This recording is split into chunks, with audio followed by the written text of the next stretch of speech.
श्री राधे राधे। आपका स्वागत है मेरे इस YouTube चैनल डिवाइन हिंदी कहानियों में। आज मैं आपको सप्त मोक्षपुरी के बारे में जानकारी दूंगी। अगर आपको मेरी ये जानकारी पसंद आती है तो कमेंट बॉक्स में कमेंट जरूर करें। सप्त से तात्पर्य है कि 7 एवं पुरियों का अर्थ है नगर। मान्यता के अनुसार भारत में 7 ऐसे स्थान हैं जिन्हें मोक्षदायिनी सप्तपुरियां कहा जाता है। हिंदू धर्म में मोक्ष पाने को बेहद महत्व दिया जाता है। हिंदू पुराणों के अनुसार 7 ऐसी पुरियों का निर्माण किया गया है जहां इंसान को मुक्ति प्राप्त होती है। मोक्ष यानी मुक्ति, जो इंसान को जीवन मरण के चक्र से मुक्ति दिलाती है। इन मोक्षदायिनी पुरियों में शरीर त्यागना मनुष्य जीवन के लिए सभी मूल्यवान वस्तुओं से ऊपर है, जिसमें पहला आता है अयोध्या। भगवान विष्णु के 7वें अवतार श्री राम का जन्म अयोध्या की पवित्र भूमि पर हुआ था। त्रेता युग से कलयुग तक अपनी पहचान बनाने वाले अयोध्या शहर को अर्थवेद में ईश्वर का नगर बताया गया है। इस पवित्र नगरी के पास सरयू नदी बहती है, जहां श्री राम ने अपना मानव रूप त्याग कर बैकुंठ लोक की ओर प्रस्थान किया था। दूसरा है मथुरा। वहीं दूसरी ओर भगवान श्री कृष्ण के जन्म स्थान होने के कारण इस स्थान की पवित्रता और भी बढ़ जाती है। एक पौराणिक कथा के अनुसार मथुरा को भगवान राम के सबसे छोटे भाई शत्रुघ्न द्वारा खोजा गया था। यह नगरी श्राद्ध कर्म के लिए विशेष है। दूर दूर से यहाँ लोग अपने पूर्वजों की मुक्ति के लिए आते हैं। मथुरा नगरी के पास यमुना नदी बहती है। वराह पुराण में कहा गया है कि इस नगरी में जो लोग शुद्ध विचार से निवास करते हैं वे मनुष्य के रूप में साक्षात देवता हैं। तीसरा है हरिद्वार। हरिद्वार 2 शब्दों हरि और द्वार का मेल है। यहीं से हरि से तात्पर्य है भगवान विष्णु है।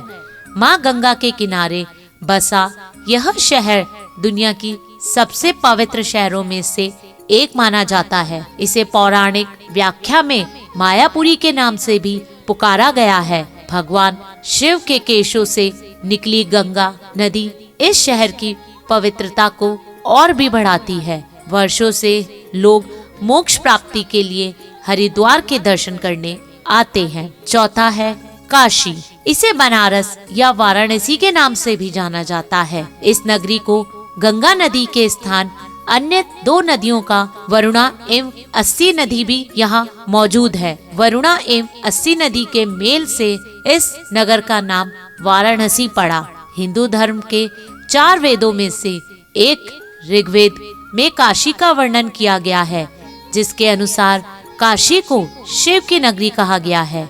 यह नगरी भगवान शिव को सबसे प्रिय स्थानों में से एक मानी गई है। 5वां है कांचीपुरम। कांचीपुरम तीर्थपुरी दक्षिण की काशी मानी जाती है। कांचीपुरम या पौराणिक कथा के अनुसार कांची को सृष्टि के रचना भगवान ब्रह्मा द्वारा निर्मित किया गया। एक पौराणिक कथा के अनुसार इस स्थान पर भगवान ब्रह्मा ने देवी के दर्शनों के लिए तप किया था। इस शहर का भारतीय इतिहास भी एक विशाल योगदान है। यहाँ सम्राट अशोक से लेकर मौर्य परिवार के राज ने किया। इसके साथ ही भगवान बुद्ध के चरणों से भी पवित्र मानी जाती है कांची नगरी। छठा है उज्जैन। उज्जैन का प्राचीनतम नाम अवंतिका है, जिसे अवनीत नामक राजा के नाम पर रखा गया था। प्राचीन काल में उज्जैनी महाराज विक्रमादित्य की राजधानी थी। भारतीय ज्योतिष शास्त्र के देशांत की शून्य रेखा पर उज्जैनी से प्रारंभ हुई मानी जाती है। इसे कालिदास की नगरी के नाम से भी जाना जाता है। यहाँ हर 12 वर्ष में सिंहस्थ कुंभ मेला लगता है। भगवान शिव के 12 ज्योतिर्लिंग में से एक महाकाल इसी नगरी में स्थित है। और आखिरी 7वीं है द्वारिका। द्वारका नगरी को स्वयं भगवान कृष्ण द्वारा ही बनाया गया है।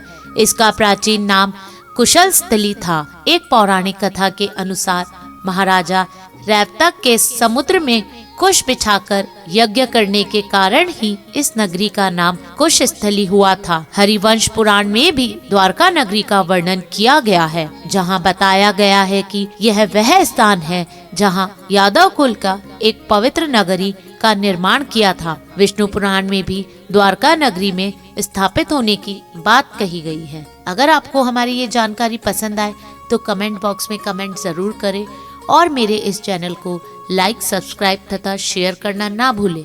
धन्यवाद। श्री राधे राधे। धन्यवाद।